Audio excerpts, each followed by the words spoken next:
Hello friends, welcome back to my channel Mishi daily routine. आज की video भी बहुत ही ज़बरदस्त और कमाल की है। ऐसे हैरत अंगेज टिप्स मैं आपके साथ शेयर करूंगी जो आपकी ज़िंदगी को बहुत ही ज़्यादा आसान बना देंगे।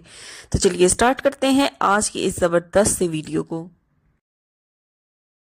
पहला टिप यहाँ पे मेरा चिकन को लेके है। तो देखिए, चिकन को जब भी हम फ्रीजर के अंदर से निकालते हैं तो अगर हमें इसे इंस्टेंट कुक करना है तो हम इसे 2 या 3 घंटे के लिए ऐसे नहीं छोड़ सकते कि कब ये डीफ्रोस्ट हो और फिर हम इसको पकाएं।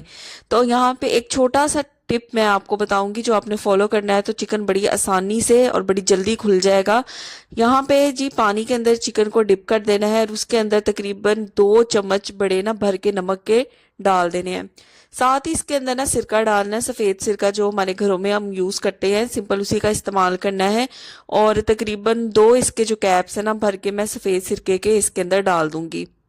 अच्छा, अब इसके ना 2 फायदे हैं। एक तो ये होगा कि जो चिकन है ना वो बहुत जल्दी जो भी फ्रीज हुआ हुआ है ना वो अनफ्रीज हो जाएगा, डीफ्रोस्ट हो जाएगा। और दूसरा, जो आपको चिकन के अंदर एक लाली सी और एक स्मेल सी आती है ना चिकन की, वो खत्म हो जाएगी।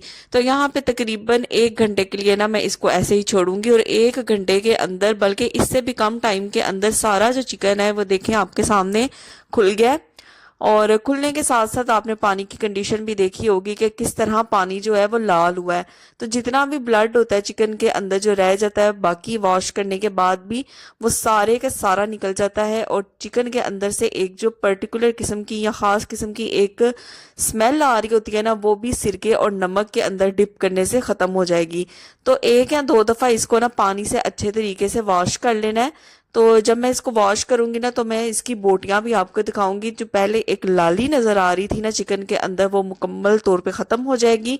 और जो इसके अंदर से एक खास किस्म की स्मेल आती है ना वो भी खत्म हो जाएगी। तो ये देखे, चिकन का कलर आप देख सकते हैं। तो 2 फायदे हैं, एक तो डीफ्रोस्ट भी जल्दी हो जाएगा और स्मेल और इसका जो कलर है ना वो भी खत्म हो जाएगा। तो जी मैं ना ये लेके आई हुई थी मेथी मार्केट से, लेकिन मैंने आज इसे पकाना नहीं था, लेकिन मैं इसे करूंगी फ्रीज। तो मेथी आपको पता है कि लेके बैठ जाओ तो फिर बहुत ही लंबा काम हो जाता है। एक एक इसके डंडल से पत्तियां उतारो तो बहुत ही ज्यादा टाइम जो है ना इसके अंदर लग जाता है। तो मैं यहाँ पे क्या करने लगी हूँ, एक सिंपल ना टिप मैं फॉलो करने लगी हूँ, एक ट्रिक मैं यहाँ पे फॉलो करने लगी हूँ, जिससे जितनी मर्जी क्वांटिटी में मेथी होगी ना, घंटों बैठना नहीं पड़ेगा कि घंटों लेके बैठे रहें और मेथी बनाते रहें। तो छोटा सा टिप मैं यहाँ पे शेयर करने लगी हूँ। तो देखिए, सबसे पहले मैंने आपके सामने एक एक ये पत्ता उतारा, तो कितना ज्यादा इसमें ना टाइम लग रहा है। तो एक एक पत्ता उतारने की बजाय ना आपने क्या करना है कि इस तरीके की जो छाबी होती है या छन्नी होती है ना उसका इस्तेमाल करना है। तो इसके सुराखों का यूज करके, इस्तेमाल करके हम मेथी को फटाफट से बनाएंगे। तो ये देखें, यहाँ पे आपने क्या करना है कि जी इस तरीके से आपने एक डंडल उठाया, इस सुराख के अंदर से गुजारना है, हल्के हाथों से इसे पीछे की तरफ खींचना है। तो ये देखें सारी पत्तियां इसकी कैसे अलग हो गई हैं और पूरे का पूरा ये जो डंडल है ना वो साफ हो गया। तो एक दफा फिर मैं आपको करके दिखाती हूँ। सिंपल एक डंडल उठाना है, उस सुराख में से आपने गुजारना है और बड़े हल्के हाथों से इसे पीछे की तरफ खींचना है। तो सारी पत्तियां छाबी के अंदर आ जाएंगी। तो है ना कितना आसान सा टिप। अब घंटों बैठने की बिल्कुल भी जरूरत नहीं कि घंटों बैठ के मेथी ही बनाते रहें। तो देखिए, आटा हर घर में इस्तेमाल होने वाली ऐसी चीज है जो तकरीबन रोज ही हम गूंथते हैं। तो कोशिश हम यही करते हैं कि आटा जब भी हम अपनी ग्रोसरी के अंदर लेके आते हैं तो हम इसको अच्छे तरीके से महफूज कर सके, ताकि इसके अंदर किसी भी किस्म की जो सुसरी है ना वो पैदा ना हो। क्योंकि एक भी सुसरी आ गई तो पूरे का पूरा जो आटा है ना उसके अंदर फिर सुसरियां पैदा होनी शुरू हो जाती हैं। तो यहाँ पे ना मैंने अदरक का ना एक टुकड़ा ले लिया। तो मेरे पास तो ये वाला अदरक था। अगर आपके पास वो सूखा हुआ अदरक हो तो कोशिश करें कि आप उसका इस्तेमाल करें। तो जब भी आप किसी बाल्टी के अंदर आटा डालते हैं ना, तो आटा डालने से पहले एक टुकड़ा अदरक का नीचे रख दिया करें, उसके बाद आटा डाल दिया करें और फिर आटे के अंदर एक टुकड़ा रख दिया करें। तो मेरे पास इस टाइम अदरक का ना एक ही टुकड़ा अवेलेबल था, तो मैंने आटे के अंदर इस तरीके से अदरक का टुकड़ा डाल दिया। इससे आटे के अंदर जो सुसरी है या उसके अंडे हैं वो पैदा नहीं होंगे और जो आटा है ना वो हमारा अच्छे तरीके से काफी दिनों तक महफूज रहेगा। तो जब भी आप अपनी ग्रोसरी के अंदर आटा लेके आए तो आटे को बाल्टी के अंदर डालने से पहले ये एक छोटा सा काम जरूर कर लीजिए। फ्रिज की सफाई तो हम गाहे बगाहे करते ही रहते हैं, लेकिन एक चीज जो हम अक्सर इग्नोर कर देते हैं वो है जी इसका रबड़। तो जब भी हम दरवाजा खोलते हैं फ्रिज का, तो इसका जो रबड़ होता है ना, इसको हम अंदर से क्लीन करना अक्सर भूल जाते हैं। और इसकी क्लीनिंग जो है ना, वो थोड़ी बहुत मुश्किल भी होती है, क्योंकि यहाँ पे किसी भी किस्म का जो ब्रश है ना, वो नहीं जाता, किसी भी किस्म का डस्टिंग वाला कपड़ा नहीं आसानी से जा सकता, इसलिए इसकी जो क्लीनिंग है ना, वो थोड़ी मुश्किल हो जाती है। तो मैंने यहाँ पे ले लिया है जी मेडिसन का एक रैपर। तो ये खाली रैपर था मेडिसन का, वो मैंने यहाँ पे ले लिया है। और एक मैंने यहाँ पे ले ली है वेट वाइप। तो वेट वाइप और मेडिसन के इस रैपर का यूज करके जो फ्रिज के रबड़ होता है ना, उसके अंदर बड़ी जबरदस्ती क्लीनिंग हो जाती है। सिंपल इस वेट वाइप को मैं इस मेडिसन के जो रैपर है ना, उसके ऊपर इस तरीके से ना लगा दूंगी। और मेडिसन का रैपर हमें पता है कि बहुत ही बारीक होता है, तो वो आसानी से फ्रिज का जो रबड़ होता है ना, उसके अंदर चला जाएगा। तो 2 से 3 मरतबा आप इससे इसको क्लीन करेंगे ना, तो जितनी भी इसके अंदर गर्द होगी या कोई भी फूड पार्टिकल्स होंगे, जब भी हम फ्रिज को खोलते हैं, वो सारे के सारे जो है इस वेट वाइप के ऊपर आ जाएंगे। और बड़ी जबरदस्त तरीके से ना ये वेट पाइप जो है क्लीन कर देगा इस रबर को। क्योंकि अगर ये डस्ट या फूड पार्टिकल्स इसी तरह रबर के अंदर इकट्ठे होते रहे, तो फिर आहिस्ता आहिस्ता ये इतने ज्यादा स्टिक कर जाते हैं कि इनको उतारना या क्लीन करना ना बिल्कुल ही नामुमकिन हो जाता है। देखिए, चेन्स पहनना तो हम सभी को बहुत पसंद है। कोई भी फंक्शन हो, लेडीज का दिल करता है कि वो चेन जरूर पहने। अच्छा, चेन हम पहन तो लेते हैं, इसकी हुक जो होती है उसको हम बंद भी कर लेते हैं, लेकिन एक मसला जो ये आता है कि इसकी हुक अक्सर लूज होती है। और हमें ये डर होता है कि अगर गोल्ड की चेन है तो वो कहीं हमारे गले से उतर ना जाए। या इसकी हुक के साथ एक ये मसला भी आता है कि जब भी हम इसे वियर करते हैं, तो हमारे जो बाल होते हैं ना, उनके अंदर भी ये बहुत ज्यादा फंसती है। तो छोटा सा यहाँ पे ना एक टिक फॉलो करेंगे। तो यहाँ पे जी हम सेलो टेप का इस्तेमाल करेंगे। देखिए, जब भी हम चेन को गले में पहन ले और पहनने के बाद जब हम इसकी हुक को बंद कर देते हैं, तो किसी की भी हेल्प से हम कह सकते हैं कि जो सेलो टेप है ना, वो इसकी हुक के ऊपर लपेट दें। इससे क्या होगा कि बिल्कुल ये महफूज हो जाएगी, खुलेगी नहीं। अगर लूज भी है तो नहीं खुलेगी। और दूसरा ये कि हमारे बालों के अंदर जो है, ये बिल्कुल भी इसकी हुक नहीं फंसेगी, जिससे अक्सर हमारे बालों के साथ ये अड़ जाती है, तब भी ये टूट के गिर जाती है। तो इस तरीके से स्कॉच टेप या सेलो टेप का इस्तेमाल करके बड़े महफूज तरीके से आप अपनी चेन को जो है वो सिक्योर कर सकते हैं। अब आप पार्टी पे, फंक्शन पे बेफिक्र होके इसको वियर करें। कैंची को बहुत लंबे अरसे तक इस्तेमाल करने के बाद आपने देखा होगा कि अक्सर इसे खोलना और बंद करना ना बहुत ज्यादा मुश्किल हो जाता है। तो ये मसला आता है जी इसके इस वाले जॉइंट पे, जहां ये पेच सा लगा होता है। अक्सर क्या होता है कि जंग लगने की वजह से कैंची को खोलना और बंद करना मुश्किल हो जाता है। तो इसका ये जो पेच है ना, इसको हमें थोड़ा बहुत लुब्रिकेट करना है।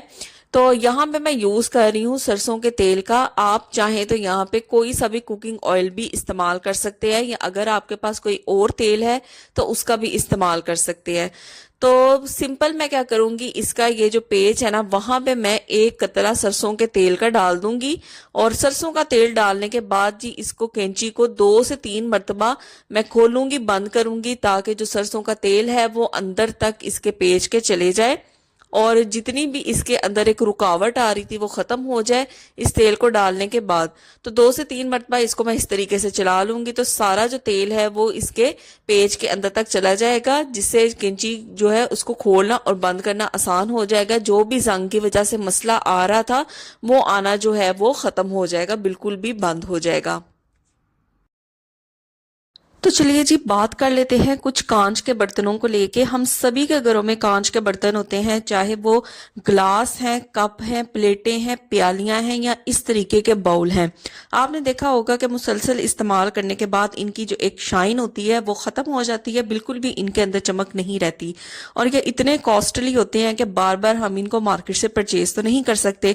तो एक चीज का इस्तेमाल करके हम कांच के जितने भी बर्तन होते हैं उनकी शाइन, उनकी चमक को वापस ला सकते हैं। तो आपके सामने मैंने ये बाउल लिया है, इसकी आप देख सकते हैं कि चमक इतनी ज्यादा नहीं रही है। मेरे पास तकरीबन 2 से 3 साल हो गए हैं इस बाउल को। यहाँ पे मैंने सिर्फ लिया है लेमन। तो लेमन आपने लेना है थोड़ा सा, मैं इसको स्क्वीज करूंगी ताकि इसका जो जूस है वो बाहर निकल आए।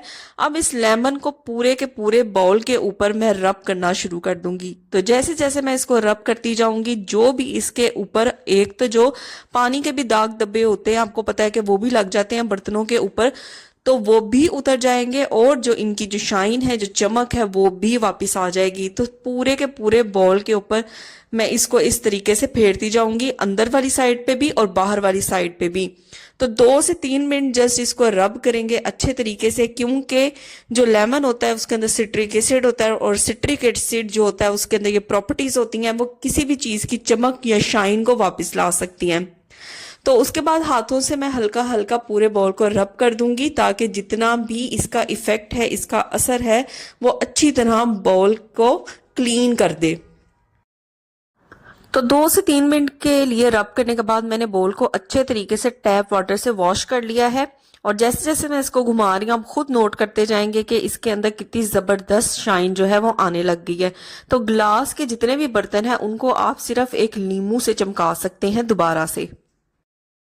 लहसुन छीलना एक बहुत बड़ा झंझट लगता है, और ज्यादातर हम कोशिश करते हैं कि जितना लहसुन हम लेके आते हैं, 1 किलो 2 किलो 3 किलो, उसको इकट्ठा हम छील के तो फ्रिज में रख दें। लेकिन इतने ज्यादा लहसुन को आसानी किस तरीके से छीलें? तो मैं क्या करती हूँ कि पहले तो लहसुन के ऊपर जितना भी ये छिलका होता है उसको हाथों से रिमूव कर देती हूँ। उसके बाद लहसुन को आपने सिर्फ दरमियान से हल्के हल्के कट लगाते जाने हैं। जितना भी आप लहसुन लेके आते हैं, 1 किलो 2 किलो, आपने क्या करना है, उसकी जो गठियां हैं उसको दरमियान से कट लगाते जाने हैं। अब मैं इसको माइक्रोवेव करूंगी सिर्फ 10 सेकंड के लिए। वैसे अगर आप माइक्रोवेव ना भी करें, लेकिन अगर आप दरमियान से कट लगा ले तो ये बिल्कुल आपके हाथों में ये निकलेगा। लेकिन मैं इनको माइक्रोवेव कर लेती हूँ। मिसाल के तौर पे अगर 10 गठियां हैं तो 10 की 10 को इकट्ठा कट लगा के मैं माइक्रोवेव में तकरीबन 10 से 20 सेकंड के लिए रख देती हूँ। उसके बाद ये आपके हाथों में ये खुलेंगे। ये देखें, कोई आपको छीलना नहीं पड़ रहा, हल्का हल्का सा आप इसे पीछे से प्रेस करते जाएंगे और सारे का सारा जो लहसुन है वो आपके हाथों में निकलेगा। तो बहुत ही जबरदस्त ये आइडिया है। आप जितना मर्जी लहसुन लेके आए, 1 किलो 2 किलो 3 किलो, इस तरीके से करते जाएं तो आसानी जो लहसुन है वो छीला जाएगा। और इसको आप फ्रीज कर सकते हैं और खाने से पहले आपका ये झंझट जो है वो खत्म हो जाएगा। तो चलिए यहाँ पे वीडियो को एंड करते हैं, फिर मिलूंगी आपसे जबरदस्त और अमेजिंग से टिप्स एंड ट्रिक्स के साथ जो आपकी और मेरी लाइफ को आसान बनाएंगे। चैनल पे नए हैं तो चैनल को सब्सक्राइब कर दें। वीडियो पसंद आई हो तो वीडियो को लाइक करें, शेयर करें, कमेंट करें और ज्यादा से ज्यादा शेयर करें ताकि जिन लोगों को इन टिप्स एंड ट्रिक्स की जरूरत है उन तक ये टिप्स एंड ट्रिक्स जरूर पहुंचे। फिर मिलूंगी आपसे नेक्स्ट वीडियो में। Till then take care, bye bye.